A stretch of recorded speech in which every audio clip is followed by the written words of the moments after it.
So, if Russia, or the USSR, is the world's first communist country, then we have to look just a few countries over. Because, as we know, World War I created this environment. And the instability of World War I also created a second political ideology, and that is fascism. Benito Mussolini of Italy created what we now know as modern fascism. This fascism will spread north to a fledgling little party called the NSDAP, the Nationalist Socialist German Workers' Party, led, soon to be led, by a young ex-corporal named Adolf Hitler.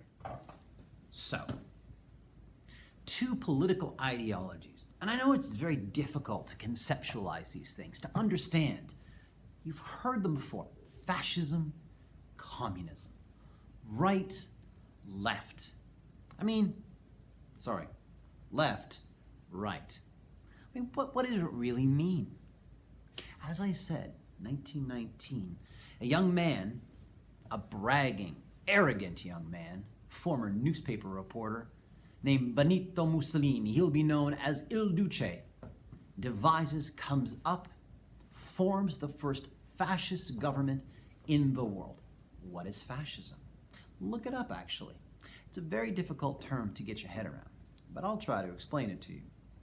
So here we have a stick. If I bend this, I break the stick. Simple. Problem is, if you have a lot of sticks, very difficult to break. And that's what fascism means. Fascism comes from the Italian word fascista, or bundle of sticks. You see, each of these are people. And if one breaks, one doesn't matter. It's the bundle that survives. It's the strength in numbers. This is the strength of a nation. So fascism, it's basically a far-right dictatorship. It puts down anyone who doesn't agree, and it's extremely nationalistic. It builds the nation, strength in numbers. And if one or two people die in the process, so be it. Take Hitler's house in the Obersalzberg, the Eagle's Nest, his tea house. 12 men died building this. But it doesn't matter, because the bundle survives, and Hitler can have his tea. Fascism. All right, so that's fascism. But what's communism? Now, people always say it's all about equality. Well, as you will find out, it is not equal, sunshine. It is far from equal, even though people say it. You see, communism was actually adopted to protect the workers and to protect farmers from exploitation. Exploitation means people taking advantage. And of course, those are the rich, the managers, the factory owners, the people who owned all the land. You see, Karl Marx in 1847, 1848, wrote, along with his buddy Frederick Engels, the Communist Manifesto. And basically he said, we need to overwhelm the system, and the worker needs to rise up and, of course, own the means of production, which just simply means that the worker must have a revolution so that the worker has rights and the farmer has rights, and that there is no more economic inequality in society, that they will become the owners. So this is communism. And of course, a lot of people started reading Marx. They got very, very excited.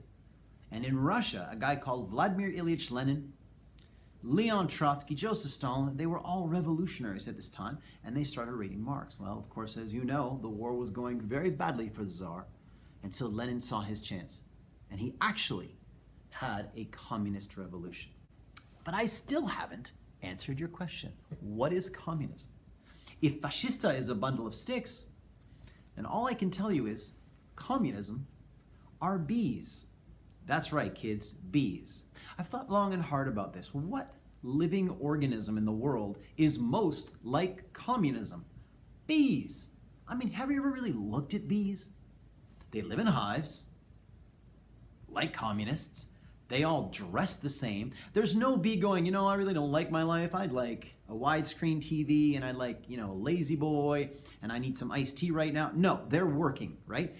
Everyone is equal. There is a dictator, that's the queen bee. They're at top. But every one of the worker bees are exactly equal. They eat the same, they do the same, they work the same, and it's all for the good of the hive. Ladies and gentlemen, bees. So communism. Everyone works the same. Everyone takes what they need. It's all about the nation that you're in. You are ruled by these dictators. And of course, the worker is united. So what is the difference between communism and fascism?